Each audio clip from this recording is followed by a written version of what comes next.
Dudun dari Sidoarjo, Pak Pendeta. Shalom buat tim Tajam dan Pendeta Sebuin. Saya mau bertanya, di sini ada 2 pertanyaan Pendeta. Yang pertama, siapa itu 24 tua-tua dalam Wahyu 4 ayat 4? Dan yang kedua, untuk ayat selanjutnya, Wahyu 4 ayat 5, apa yang dimaksud ketujuh roh Allah? Apakah Allah memiliki 7 roh? Mohon penjelasannya. Baik Pendeta, kita akan bacakan ayatnya. Ada 2 pertanyaan di sini dari 2 ayat ini. Wahyu 4 ayatnya yang keempat. Dan sekeliling tahta itu ada 24 tahta. Dan di tahta-tahta itu duduk 24 tua-tua yang memakai pakaian putih dan mahkota emas di kepalanya. Ayat yang kelima. Dan dari tahta itu keluar kilat dan bunyi guru yang menderu. Dan 7 obor menyala-nyala di hadapan tahta itu. Itulah ketujuh roh Allah. Silakan Pak Pendeta untuk kedua pertanyaan. Baik, terima kasih untuk saudara atau untuk Bapak atau Mas Dudun dari Sidoarjo. Terima kasih untuk pertanyaan yang sangat baik sekali. Ini adalah acara tajam, tanya jawab Alkitab, dan dilakukan pada malam hari. Tapi yang menjadi inti dari tajam ini adalah bukan tanya dan jawabnya, tetapi Alkitabnya. Jadi apapun yang kita bahas, kita harus mempunyai landasan dan referensi Alkitab yang kita harus betul-betul baca itu dengan teliti dan kita tafsirkan itu dengan penuh doa atas pertolongan Roh Kudus untuk mendapatkan pemahaman-pemahaman. Kalaupun belum terlalu jelas pada saat ini, tetapi dengan doa dan belajar yang lebih tekun, tentu kita akan mendapatkan keterangan-keterangan yang lebih jelas lagi. Siapa itu 24 tua-tua yang ada di dalam Wahyu pasal yang keempat, ayat yang keempat? Dalam ayat yang keempat ini saja ada beberapa informasi tentang siapa mereka. Yang pertama adalah mereka duduk di atas takhta di sekeliling takhta Allah. Jadi mereka mempunyai takhta karena disebutkan di sana ada 24 takhta dan di atas takhta-takhta itu duduk 24 tua-tua. Ya. Tuhan Yesus pernah berjanji kepada Petrus yang bertanya kepadanya, kami telah meninggalkan segala sesuatu.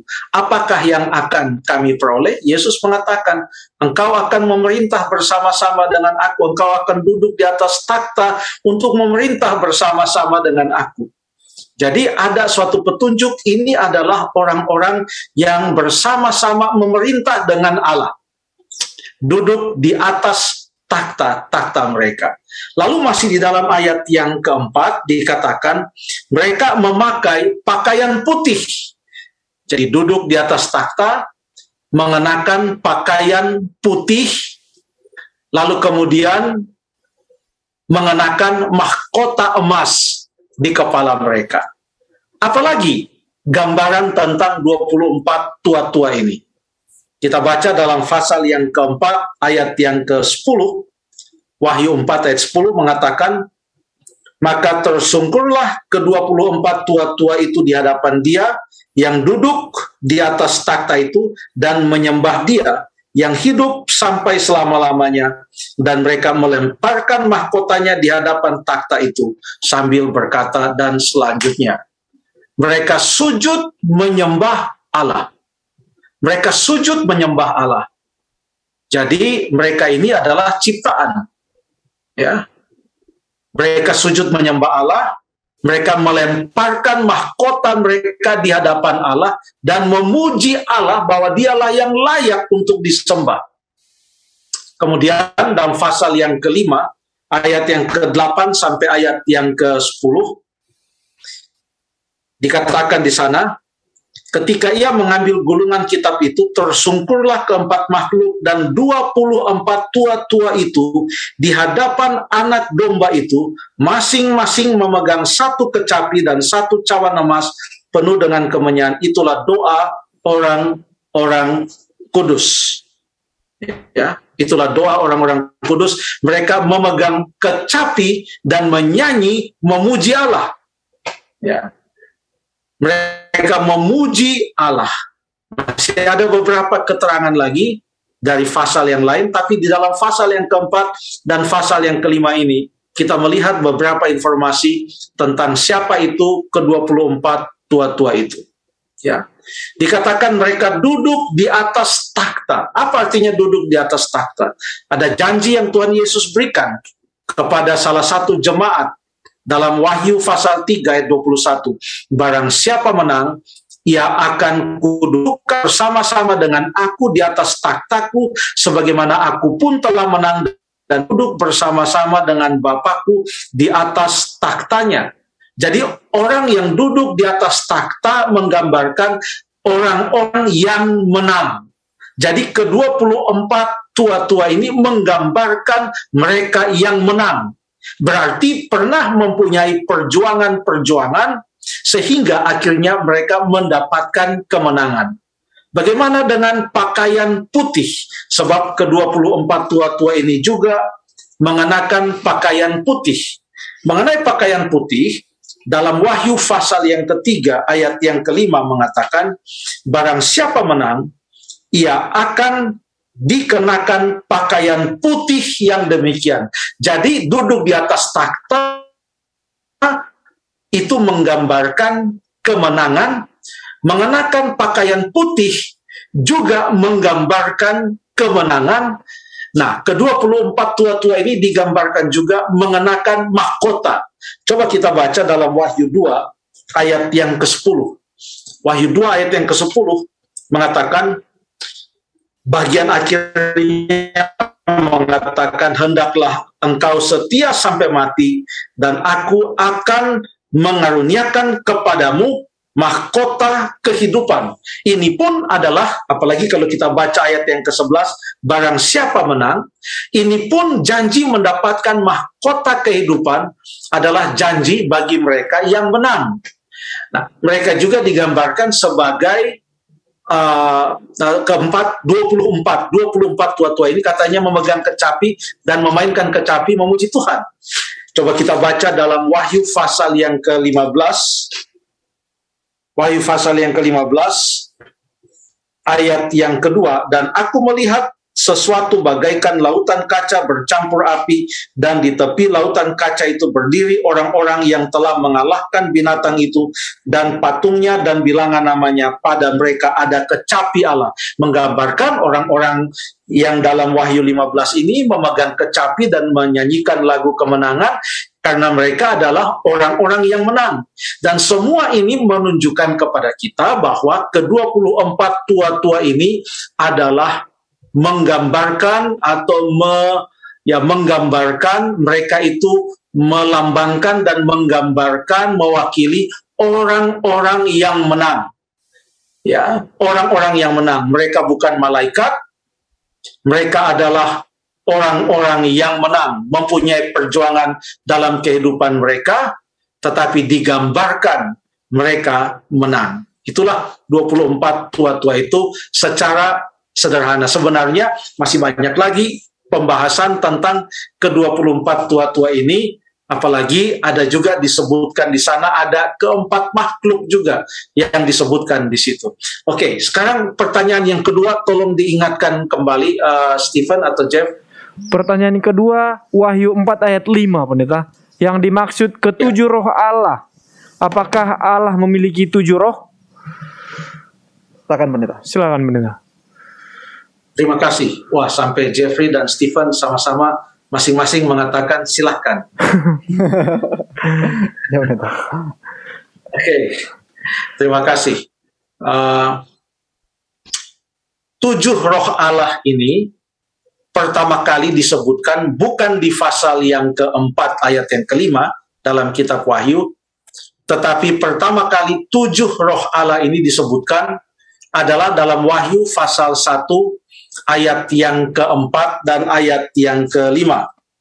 Coba kita baca ayat ini, Wahyu 1 ayat yang keempat dan ayat yang kelima, dari Yohanes kepada ke-7 jemaat yang di Asia Kecil. Kasih karunia dan damai sejahtera menyertai kamu.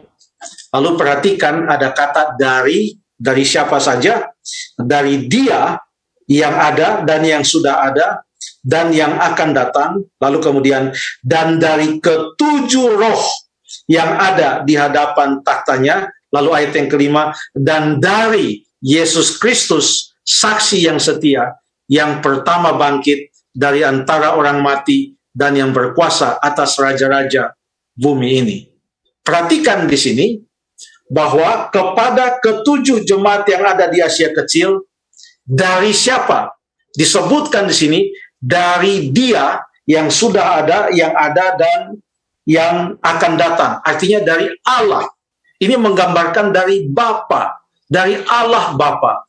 Lalu yang kemudian yang disebutkan adalah dari ketujuh roh yang ada di hadapan taktanya. Lalu yang ketiga yang disebutkan adalah dari Yesus Kristus. Dan untuk semua, untuk ketiganya ini, yaitu Allah Bapa, lalu ada ketujuh roh, lalu ada Yesus Kristus, ini semua didahului dengan kata depan dari. Perhatikan, ini sangat unik. Karena ini tidak dikenakan kepada malaikat. Malaikat tidak disebutkan di sana.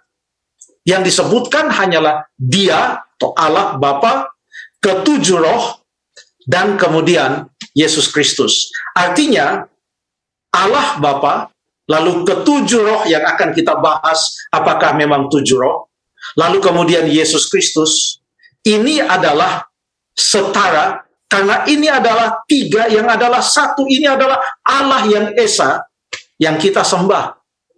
Malaikat tidak disebutkan di sana.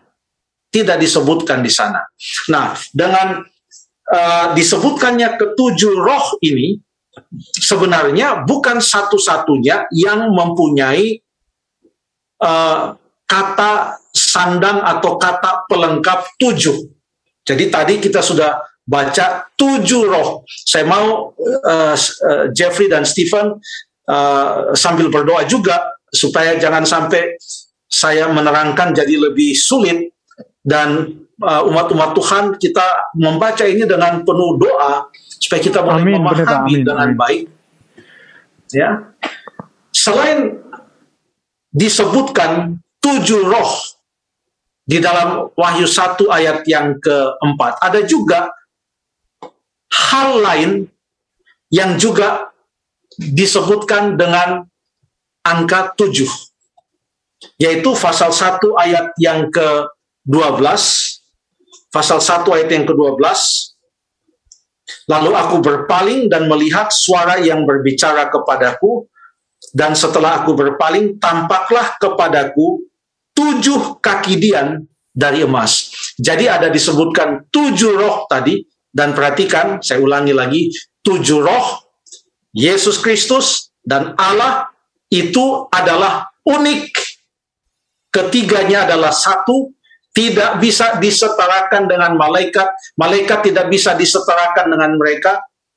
Allah itu adalah satu, disebutkan di sana secara lengkap. Lalu kemudian sekarang ada 7 roh, dan kita sudah lihat juga ada 7 kaki dian, dan ada 7 apa lagi? Selain ada 7 roh, 7 kaki dian, ada 7 apa lagi? Coba kita baca di dalam ayat yang ke-16.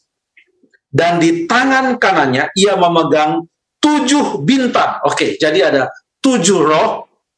Lalu kemudian ada apa lagi, Stephen? 7 kaki dian. 7 kaki dian, Mas. Kemudian ada juga 7 bintang. Ya. 7 roh, ini 7 semua kaki, 7 bintang. Ada hubungannya dengan 7 jemaat. Semua yang disebutkan 7 di sini, 7 roh, 7 kaki dian. Lalu kemudian 7 bintang, itu semua di pasal 1. Untuk memperkenalkan kepada kita apa yang akan datang berikut, yaitu pasal kedua dan pasal ketiga kitab Wahyu, yang berbicara tentang 7 jemaat. 7 jemaat. Sekarang, saya mohon Jeffrey tolong bacakan dalam Wahyu 1 ayat yang ke-20. Tolong dibaca dalam Wahyu 1 ayat yang ke-20. Wahyu 1 ayat yang ke-20. Dan rahasia ketujuh bintang yang telah kulihat pada tangan kananku, dan ketujuh kaki dian emas itu, ketujuh bintang itu ialah malaikat ketujuh jemaat, dan ketujuh kaki dian itu ialah ketujuh jemaat. Tadi kita sudah baca ada 7 jemaat, dan jemaat itu disebutkan 7, itu di dalam pasal 1 ayat yang ke-11. 7 jemaat, Efesus, Smyrna, Pergamus, Tiatira, Sardis, Philadelphia, Laodikia. 7 jemaat. Lalu tadi ada 7 roh, lalu kemudian ada 7 kaki dian, lalu ada 7 apa lagi? 7 malaikat, 7 jemaat, 7 bintang. 7 bintang. 7 bintang ya. Nah sekarang 7 kaki dian dan 7 bintang itu dijelaskan apa artinya di dalam Wahyu 1 ayat 20 yang mengatakan ketujuh kaki dian emas itu adalah apa? Ketujuh malaikat ketujuh jemaat.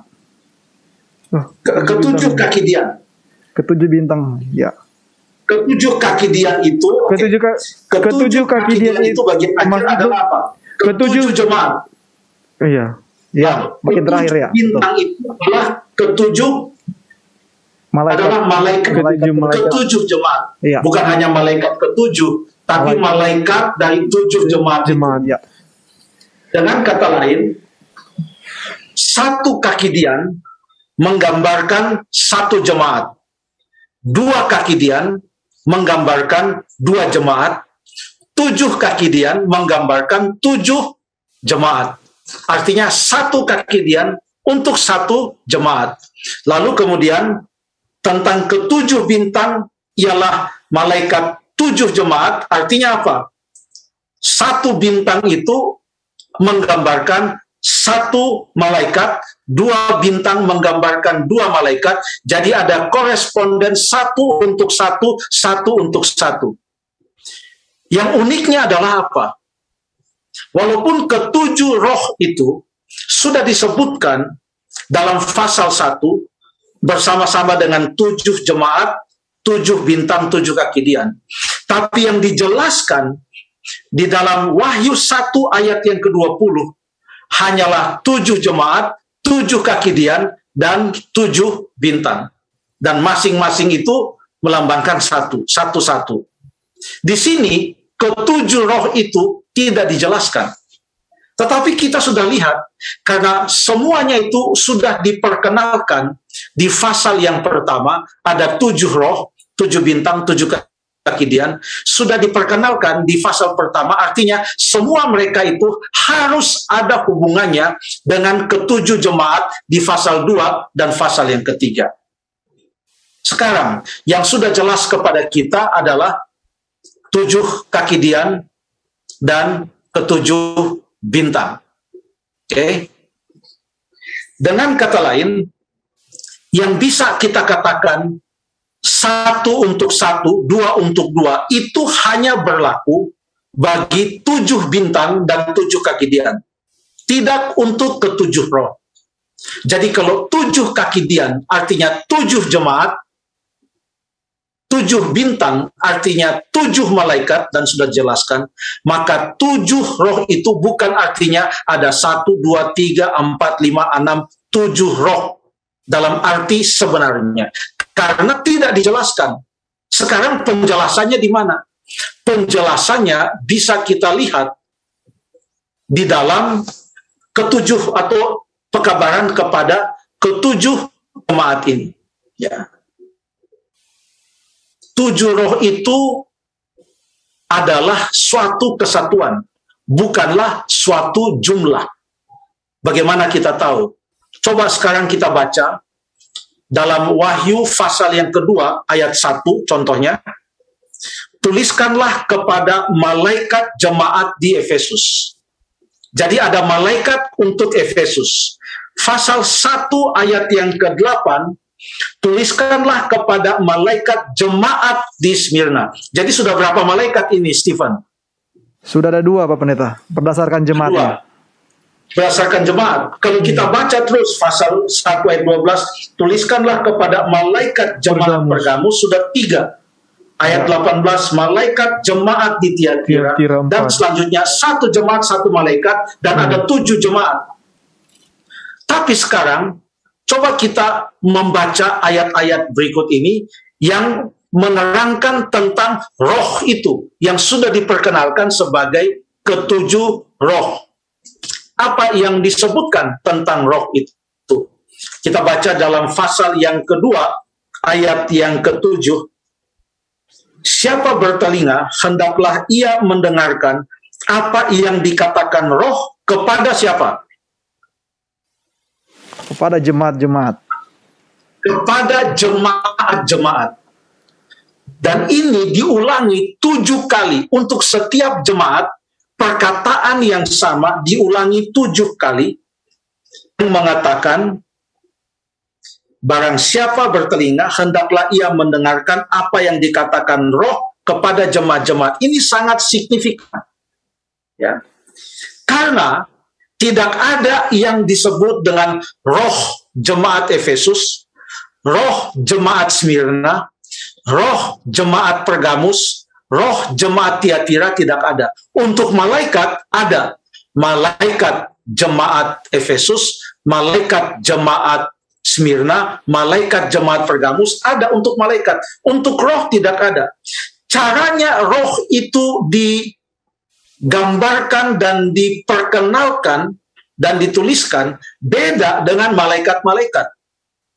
Karena kalau malaikat itu satu malaikat untuk satu jemaat, maka untuk semua ayat tentang roh dan apa yang Jeffrey baca di sana, yang kita baca di sana adalah apa yang dikatakan, hendaklah ia mendengarkan apa yang dikatakan roh satu kepada jemaat-jemaat. Roh kepada jemaat-jemaat, bukan roh kepada satu jemaat, tapi roh kepada jemaat-jemaat. Artinya, roh itu adalah satu, tetapi untuk semua jemaat. Dituliskan sebagai 7 roh. Oleh karena menggambarkan suatu kesatuan yang sempurna, dan apa yang dikatakan roh ini adalah bukan hanya untuk satu jemaat, tapi adalah untuk semua jemaat. Rohnya satu, jemaatnya yang 7. Ya. Rohnya satu, tapi jemaatnya yang 7. Lalu mengapa disebutkan 7 roh? Ini menandakan Roh Kudus yang bekerja di jemaat-jemaat mulai dari Efesus sampai kepada Laodikia. Ini memenuhi apa yang dikatakan oleh Tuhan Yesus di dalam janjinya dalam Injil Yohanes pasal 16 ayat yang ke-13. Pasal 14 ayat yang ke-26, bahwa bila mana ia pergi, ia akan meminta kepada Bapa untuk mengirimkan Roh Kudus, Roh kebenaran itu akan diutus. Dan Efesus, Smyrna, jemaat-jemaat itu adalah jemaat-jemaat di abad yang mula-mula semenjak Yesus naik ke surga sampai kepada kita di akhir zaman ini. Roh Kudus yang dijanjikan Yesus itu bekerja. Apa yang dikatakan? Roh kepada jemaat-jemaat. Rohnya satu, jemaatnya yang banyak. Terima kasih.